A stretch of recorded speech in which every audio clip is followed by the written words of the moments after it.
শুরুতে একটু আবহাওয়ার খবর জানাবো। ফের কলকাতার পারদ নেমে এলো 14 ঘরে। জেলায় জেলায় জাঁকিয়ে শীতের আমেজ।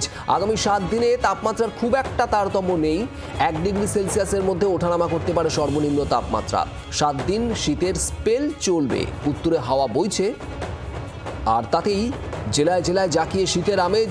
শহর কলকাতাতেও রীতিমতো শীতের আমেজ। পারদ নেমে এসেছে 14 ঘরে। কলকাতায় পারদ, সর্বনিম্ন তাপমাত্রা নেমে এসেছে 14 ঘরে। আর এই শীতের ইনিংস বজায় থাকবে আপাতত দিন সাতেক।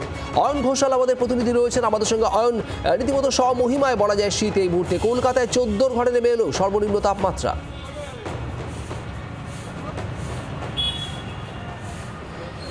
আলিপুর আবহাওয়া দপ্তর পূর্বাভাস দিয়েছিল যে উইকেন্ডে তাপমাত্রা আরও একটু নামবে, এবং সেই পূর্বাভাসকে অক্ষরে অক্ষরে সত্যি করে বিগত 5 দিনে কলকাতায় রাতের তাপমাত্রা 15 ঘরে ঘোরাফেরা করার পর গতকাল রাতে হঠাৎ করেই তা আবার নেমে এলো 14 ঘরে। গতকাল রাতে কলকাতার আলিপুরের তাপমাত্রা 14.8, দমদমের তাপমাত্রা 14, ব্যারাকপুরের তাপমাত্রা 13.9। নিঃসন্দেহে দক্ষিণবঙ্গে ব্যারাকপুর কলকাতা থেকে ঢিলছোড়া দূরত্বে তা কিন্তু সাম্প্রতিককালের মধ্যে তাপমাত্রায় নতুন রেকর্ড তৈরি করল।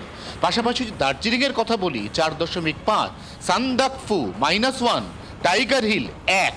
নিঃসন্দেহে যারা এই মুহূর্তে উত্তরবঙ্গে যাচ্ছেন বড়দিনের প্রাক্কালে, তাদের পড়ে পাওয়া 14 আনা ঝলমলে মেঘমুক্ত আকাশে প্রায় সারাদিন কাঞ্চনজঙ্ঘা দেখার সুযোগ, এবং তার সঙ্গে একেবারে চিল ঠান্ডা।